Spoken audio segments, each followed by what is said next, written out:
Dynamite. And then on the other side, you have kind of the socially conscious critique of the influx of drugs into poor communities, which is depicted in Ossie Davis's Gordon's War. So the two films that we have tonight in this double feature represent the span of films of this era, themes that were parodied, as I'm sure many of you saw in last year's Black Dynamite, which borrows very heavily from Willie Dynamite, as you'll see. So for as much as Gordon's War is poignant and enraged, Willie Dynamite is over the top and entertaining, so hopefully you will enjoy them both. And to say a few more words about the films, we've invited Steve Ryfle, who's writing a book on Blaxploitation and who has been our link to many of the actors and writers and producers of the era, to come and say a few words. So please welcome him. Thank you.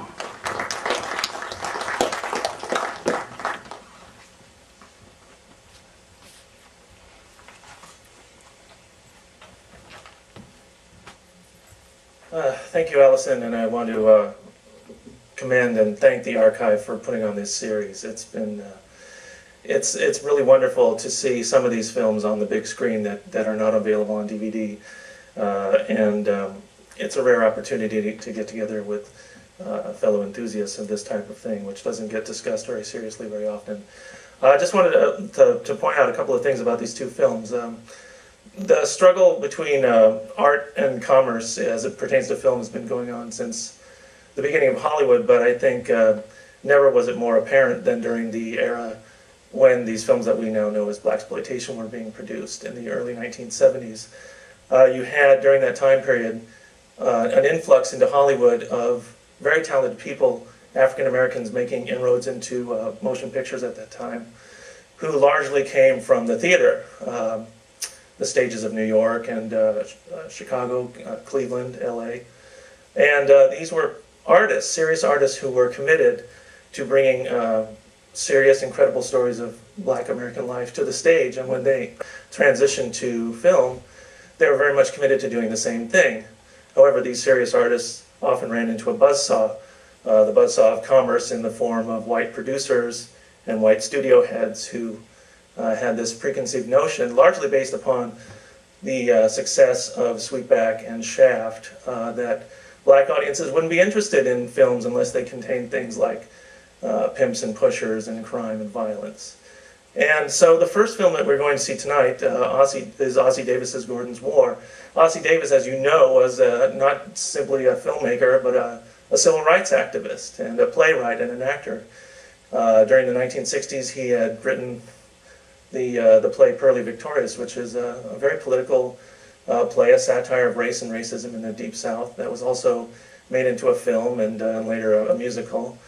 When he was I guess the third director hired by a Hollywood studio following Gordon Parks, who made The Learning Tree, and Melvin Van Peebles, who made Watermelon Man. His first film, Ossie Davis's first film, Cotton Comes to Harlem, is now kind of lumped in with the Blaxploitation genre, but I kind of look at it as more of a lighthearted action comedy.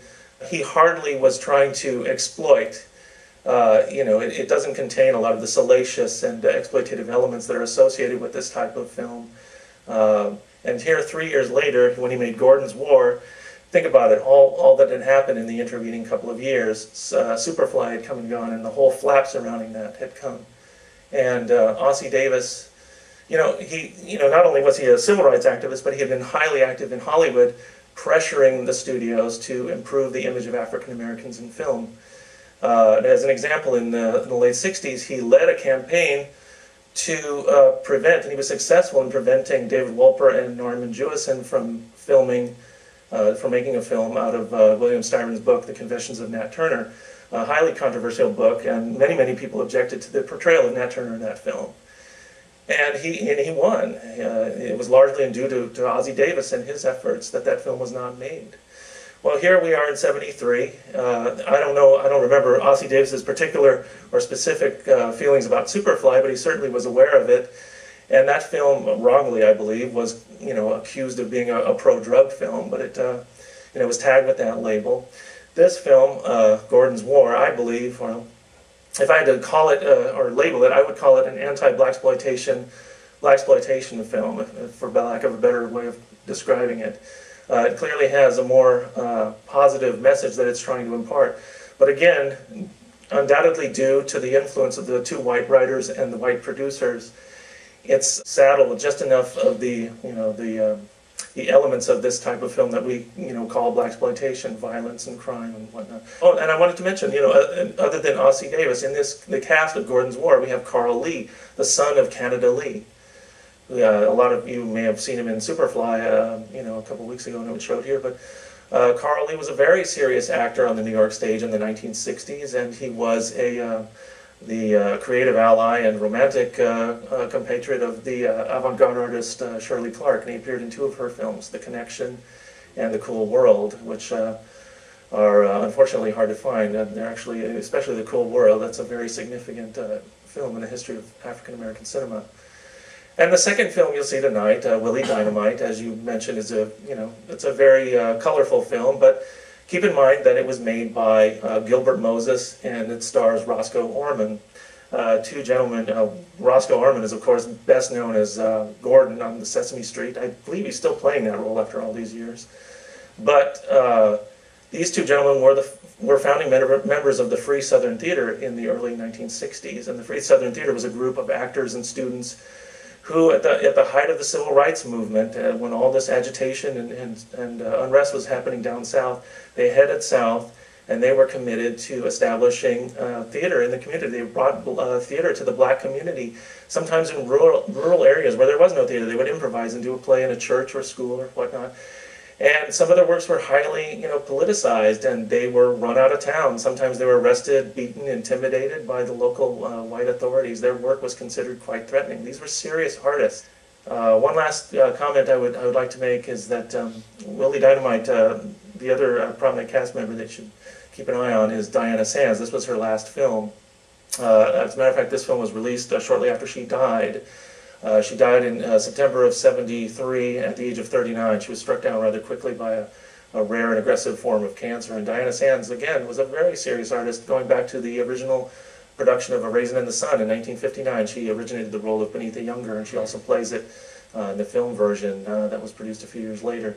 But she won all these awards, and was so acclaimed on Broadway. She was, she broke the color barrier. She was cast opposite Ellen Alda in The Owl and the Pussycat.